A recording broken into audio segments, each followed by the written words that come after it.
Hello everyone, welcome back to my channel. I hope everyone is having a wonderful day. Before starting the video, please go ahead and hit the subscribe button and give this video a thumbs up. Ross King, the entertainment correspondent for Good Morning Britain, was no stranger to the dazzling lights of Los Angeles. But this time, the bright cityscape was overshadowed by a dark and terrifying force: the encroaching wildfires. Living in the Hollywood Hills for over 25 years, Ross had always admired the resilience of the city and its people. Yet, nothing could have prepared him for the imminent danger he now faced as the wildfires raged across the region. The evacuation orders that arrived, initially voluntary, but quickly turning into a very real possibility.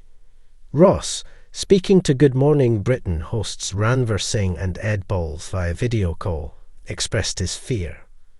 "We're under evacuation orders at the moment," he said, his voice tinged with an unsettling calm. "They're not mandatory, but I tell you, it's such a weird feeling when you're packing up the car." The simple act of preparing to leave his home was filled with gravity. "You go round the house and you take photographs," Ross continued, the weight of the situation evident in his words. "You're thinking, this might be the last time you actually see the house." In the fleeting moments of packing up, he realized just how precious everything could be lost in the blink of an eye. Your heart breaks when you see so many homes, We're talking about thousands of structures gone. The reality of the devastation didn't stop with Ross. The flames were merciless, consuming everything in their path, and many of his friends had already felt the destruction firsthand. "I've got friends in Malibu who lost their house on a beach," Ross shared somberly.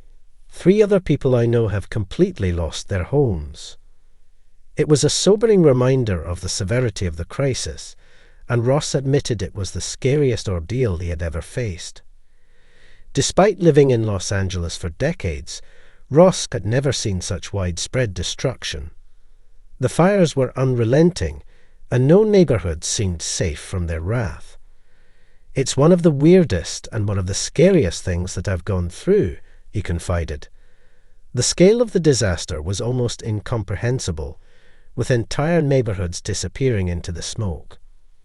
However, in the midst of the chaos, Ross remained appreciative of the heroic efforts being made to control the fires. "We've been so fortunate that the winds haven't been too bad in this area," Ross explained, hopeful that the fire crews could keep the situation from worsening. "The helicopters could get in, and they could drop a load of water and hopefully put out the majority of the fire that is going on at the moment. The firefighters," he praised, "were doing everything in their power to combat the inferno. Their bravery and tireless work were the only thing standing between the residents and total destruction." As the firestorm threatened to take everything, Ross's concern turned not only to his own home, but to the larger community. He mentioned how so many famous faces had been affected, with celebrities like Billy Crystal and Paris Hilton also suffering losses. Even actor James Woods had appeared on CNN, visibly shaken, as he tearfully spoke of losing his own home in Pacific Palisades. For Ross, it was not just the material things he feared losing, but the feeling of safety and permanence in a place he had called home for so long. As the fire raged closer, he, like so many others, could only hope that the worst would pass and that the city's resilience would shine through once again.